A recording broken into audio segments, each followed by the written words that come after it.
Narayanganj city কর্পোরেশনের সাবেক mayor Selina Hayat আইবির বাড়িতে আজ রাত 11:30টার পর কিন্তু নারায়ণগঞ্জের যে আইন শৃঙ্খলা বাহিনীর সদস্যরা রয়েছেন তাদের একটি বহর কিন্তু এই বাড়িতে প্রবেশ করেন এবং এর পরপরই কিন্তু এই এলাকার মানুষ যখন পুলিশ আসার খবর পেয়েছে এবং তারা কিন্তু পুরো বাড়ির চারপাশে অবস্থান নেয়। এখনও মানুষ কিন্তু এই বাড়ির পুরো চারপাশে অবস্থান করছে এবং আশেপাশের মসজিদগুলো থেকেও কিন্তু ঘোষণা করা হয় যে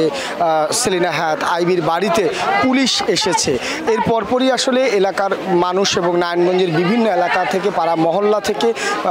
স্থানীয়রা ছুটে এসে এই যে সেলিনা হায়াৎ আইবির বাড়ি রয়েছে এই বাড়ির সামনে অবস্থান নিয়েছেন এবং দেওভোগ এলাকার বিভিন্ন সড়ক তারা ব্যারিকেড দিয়ে বন্ধ করে দিয়েছে এবং একই সঙ্গে এখনও কিন্তু বিপুল সংখ্যক মানুষ এই বাড়ির সামনে অবস্থান রয়েছেন। তো এর মধ্যে আসলে যে পুলিশ এই বাড়িতে এসেছিল তারা কিন্তু ইতিমধ্যেই এখন বেরিয়ে গেছে এবং এখন কিন্তু স্থানীয় বাসিন্দা যারা রয়েছেন তারা কিন্তু এই বাড়ির সামনে এবং বিভিন্ন সড়কগুলোতে অবস্থান করছেন। তবে পুলিশের বেশ কিছু বহর আমরা যেটি দেওভোগের বিভিন্ন সড়ক রয়েছে সেই সড়কে অবস্থান করতে দেখেছি, যদিও সেলিনা হায়াৎ আইবির বাড়ির 100 গজের মধ্যে এখন কিন্তু আইন শৃঙ্খলা বাহিনীর সদস্যরা নেই। আমরা এই সেলিনা হায়াৎ আইবির বাড়িতে আসলে কেন আজকে পুলিশ এসেছে সেসব বিষয়ে জানতে চেয়েছি নারায়ণগঞ্জের পুলিশ সুপার প্রত্যুষ কুমার মজুমদারের কাছে। তিনি আমাদেরকে যেটি জানিয়েছেন যে বৈষম্যবিরোধী ছাত্র আন্দোলনের সময় হত্যার চেষ্টা সহ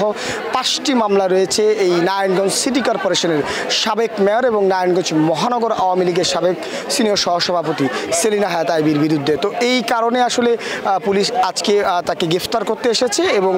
গ্রেফতার করতে আসার পর এখানে আসলে এলাকাবাসীর যে অবরোধ সৃষ্টি করে এই কারণে আসলে পুলিশ তাকে গ্রেফতার করতে পারেনি এমনটা তিনি জানিয়েছেন যে এখনও পর্যন্ত সেলিনা হায়াৎ আইবিকে গ্রেফতার করা হয়নি, তবে পুলিশ তাকে গ্রেফতারের যে অভিযান সেটি চলমান রেখেছে। তিনি কিন্তু এখন পর্যন্ত গণমাধ্যমকে এইসব তথ্য জানিয়েছেন। তবে স্থানীয় যারা বাসিন্দা রয়েছেন আমরা তাদের সঙ্গে কথা বলেছি, তারা আমাদেরকে যেটি জানিয়েছেন যে সেলিনা হায়াৎ আইবি আসলে দল মত নির্বিশেষে নারায়ণগঞ্জের উন্নয়ন করেছে, এই কারণে মানুষ সড়কে নেমে এসেছে যাতে আইন শৃঙ্খলা বাহিনী তাকে গ্রেফতার করতে এসে না পারে এবং এলাকাবাসী কিন্তু এই গ্রেফতারকে প্রতিহত করেছে, সড়কে অবস্থান নিয়েছে এবং রাতভর কিন্তু যারা এলাকাবাসীর মানুষ রয়েছে তারা বাড়িতে পাহারা থাকবেন এমনটা কিন্তু আমাদেরকে জানিয়েছেন। তো হচ্ছে আমার কাছে এখন পর্যন্ত নারায়ণগঞ্জ সিটি কর্পোরেশনের যিনি সাবেক মেয়র সেলিনা হায়াৎ আইবির বাড়িতে যে পুলিশি অভিযান চলছে সে বিষয়ে সার্বিক তথ্য।